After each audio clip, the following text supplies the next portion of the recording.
The concept here is that leadership isn't something that we are. Leadership is something that we do.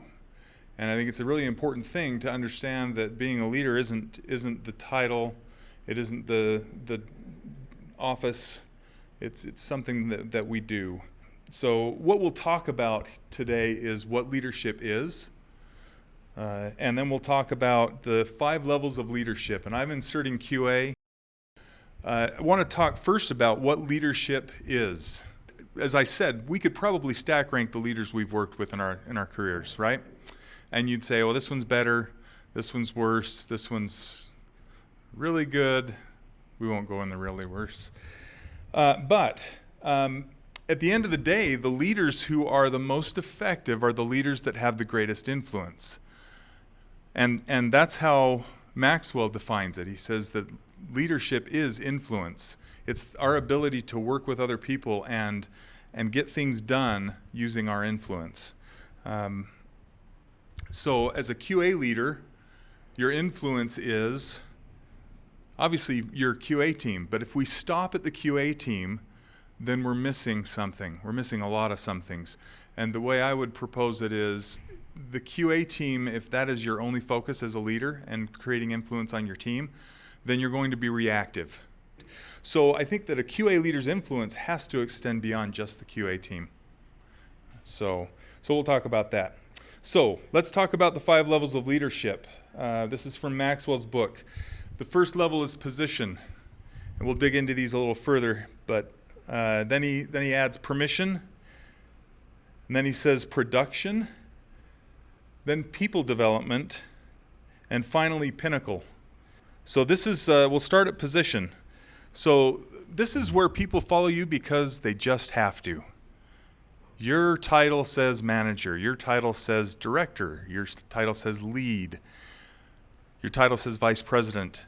Doesn't matter what your title says, but if it says some sort of a leadership engaged title, then they follow you because they go, well, this is the person with the title and I'm the person without the title, so therefore I have to follow them. And that's what they do.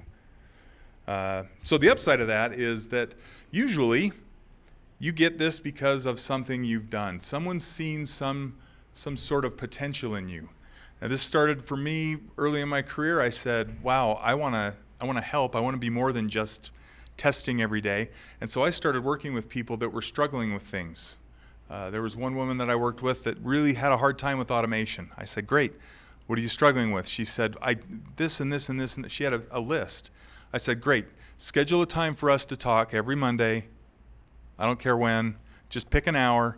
We'll go through it. You ask whatever question you've got. I started doing that. Well, as I started doing that and stepping outside myself to help other people, and then I started stepping outside and saying, wait a minute, I don't know everything.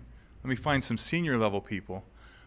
That made an impact on my manager, and pretty soon I was given an opportunity to lead.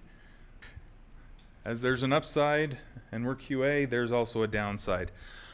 One of the things is if you focus on your position, then you can devalue people. People don't become important. It's that, well, I'm the boss because I'm the dad, because I said so, that's why.